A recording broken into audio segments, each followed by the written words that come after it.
It would be impossible to tell the tale of the present age without speaking about the troubled town of Tristram, located in a remote province known as Honduras, far from the bustling cities of the east, or even the rainy drenched ports of Westmarch.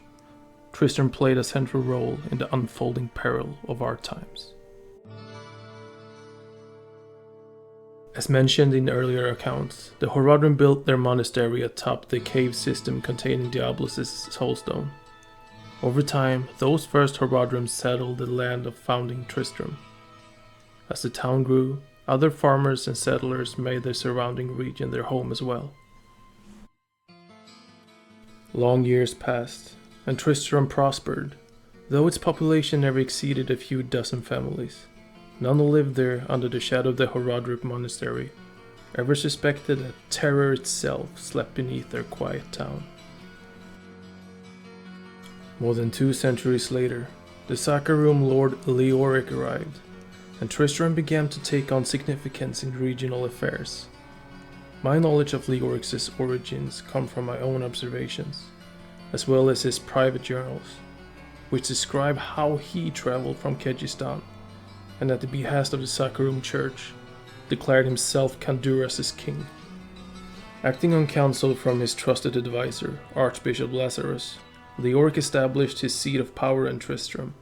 Upon his arrival, the king began turning the sleepy town into a regional capital.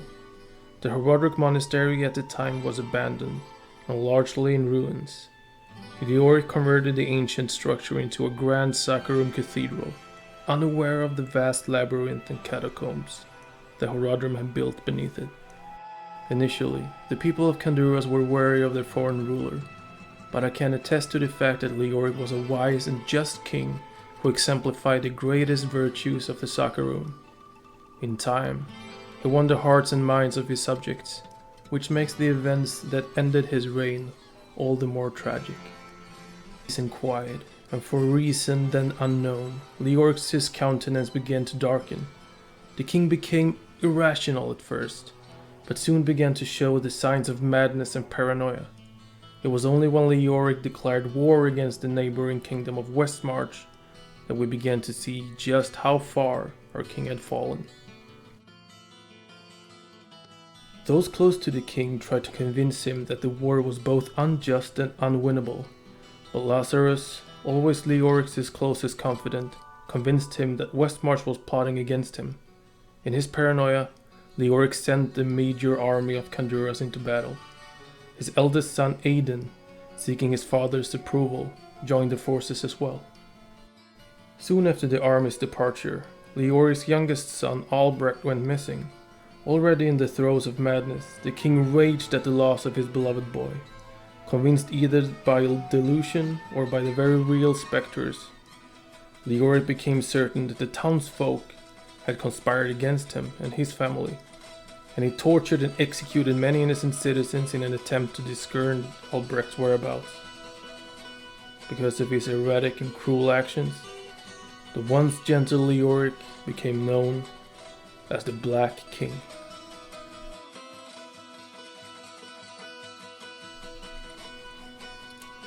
Lacdanan, the captain of Leoric's knight, returned from the war in Westmarch with only a few ragged survivors, and found his cherished kingdom in disarray, and his fellow citizens gripped by terror.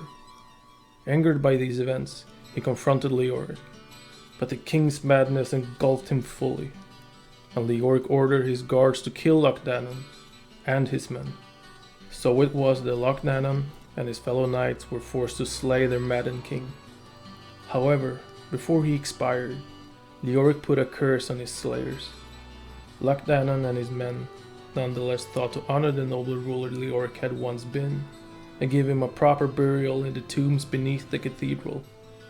What became of them, I do not know for certain, but I have been told that Lacdanan's damned soul eventually found peace. Soon, even greater tragedy befell the poor town. More and more citizens disappeared. Livestock were mysteriously butchered in the fields, and rumors of horrific creatures prowling the night spread like wildfire. Worse still were the audible screams that could be heard late at night, echoing from the depth of the cathedral. With Leoric dead and Lochdanon missing, the townsfolk turned to Archbishop Lazarus for assurance. Lazarus, who had been missing for some time, had returned to report that he himself had been ravaged and taken into the catacombs beneath the cathedral by what he can only describe as demons.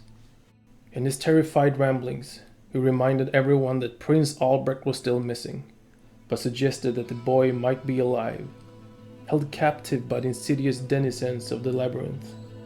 Seemingly obsessed with rescuing the young prince, Lazarus led many of the townspeople down into the catacombs. Unfortunates who were never to be seen again. Amidst the chaos, I began to realize that the horrific creatures that wandered Tristram by night reminded me of the ones I had read about in the old Horadric tombs, passed down to me by my family. As I scoured those tales of angels, demons, and the Horadric again, I came to a stunning realization. All those stories I had dismissed as a myth and legend were true. Although humbled, I was also filled with a sense of purpose. I knew then that I possessed knowledge that could be used to fight Tristram's corruption. From that day forward, I vowed to arm whomever I could with enough wisdom and information to defeat the evil that had risen. In those bleak and unforgiving times, many townspeople would gather at night at the Tavern of the Rising Sun. They sought to take comfort in the company of others, as well as the calming effect of Tristram ale. It was then that the crossroads of life led me to a woman known as Adria, a witch who had just recently come to Tristram, for reasons unknown to me. Adria, a vendor of potions and scrolls, was quite an intriguing woman. She was also very resourceful in collecting rare artifacts and arcana. I found her knowledge about mysticism and demonology most valuable, though I found her behavior to be peculiar at times. We spent many nights poring over the history of the Horadrim and the hunt for the three. At the time, having immersed myself in their lore, I began to see myself as one of them. Indeed, perhaps I was the last of the Horadrim. Though it seems naive now, it took me quite a long period to come to the conclusion that the Darkening of Tristram was directly caused by the secret evil the Horadrim had buried so long ago. Diablo, the Lord of Terror. Meanwhile, as rumors of the horrific events in Tristram spread, mercenaries and adventurers came from all around the world to test their mettle and seek their fortune in the labyrinth beneath the cathedral. It was at this time that Prince Aidan finally returned to Tristram from his battles against Westmarch. Seeking the solace of his home, like Lochdanon before him, he was horrified by what he learned had befallen his father and his younger brother. Tempered by war and loss, Aidan vowed to rescue Albrecht and banish the foul demonic power that had gripped Leoric's kingdom. So it was that he ventured into the catacombs beneath the ruined cathedral to find his missing brother. He was not alone in this task. Of the numerous adventurers who had been drawn to Tristram, the most valorous joined Aidan's side. One was a rogue from the Sisterhood of the Sightless Eye, a mysterious organization headquartered in the mountains east of Tristram. She was well versed in the arts of ranged combat and possessed an uncanny ability to sense and disarm traps. Another was a Vijay sorcerer from the lands of Kyrgyzstan, who had been sent by his elders to observe the dark happenings of Tristram. As I soon learned, the mage also had an interest in discovering lost tombs and magical artifacts that might be hidden away in the vast labyrinth beneath the town. In addition to the rogue and the sorcerer, there were others who, like Aidan, were warriors trained in all manners of weapons and armor. These combatants embodied strength and resilience, but had little to no knowledge of magic. Beneath the cathedral, Aidan and these other champions encountered many horrors. He and his band quickly dispatched a bloated and grotesque demon who called himself the Butcher. The heroes also discovered that Leoric had been resurrected as the grotesque Skeleton King, bound to Diablo's dark will. Witnessing the reanimated visage of his father was a harrowing encounter for Aidan, made even more heartbreaking by the fact that he was forced to strike him down.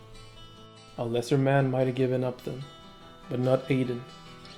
After returning to recount the tale, he braved the cathedral's depths once again in hope that his brother was still alive. Instead of returning with any sign of his brother, Aidan came back with the staff of Lazarus. According to Aidan, the Saccharum archbishop had long deceived Leoric, and Tristram's populace as well.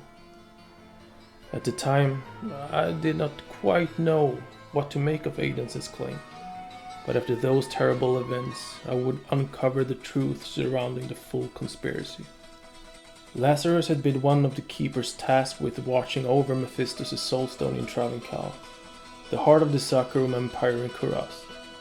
As I would later learn, Mephistos had extended his influence beyond the confines of the stone. Over centuries, he had corrupted the highest echelons of the Saccharum faithful. Due in large part to Mephistos' influence, Lazarus had convinced Leoric to take on the position of Kanduras's king, and establish a seat of power in the unassuming town of Tristram. Upon arriving here, Lazarus released the evil from beneath the cathedral by allowing Diablo's essence to escape from its soulstone. The Lord of Terror had then attempted to possess Leoric, but had only succeeded in driving the king mad. What is most despicable, though, is that it was Lazarus who had kidnapped Prince Albrecht and taken him deep into the catacombs at Diablo's bidding. Aidan and his comrades continued battling through the subterranean tombs, clashing with even more powerful foes.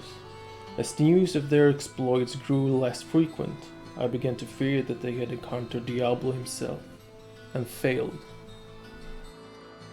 Then, without warning, I heard what could only have been the death cry of Diablo. Aidan emerged from the bowels of the cathedral, coated in his own blood and all manner of demonic ichor. The terrible screams emanated from the catacombs stopped. Of the demons that had been wandering the area surrounding Tristram, there was no further sign. That is when I realized that young Aidan and his brave companions had done the impossible. They had triumphed over Diablo, the Lord of Terror.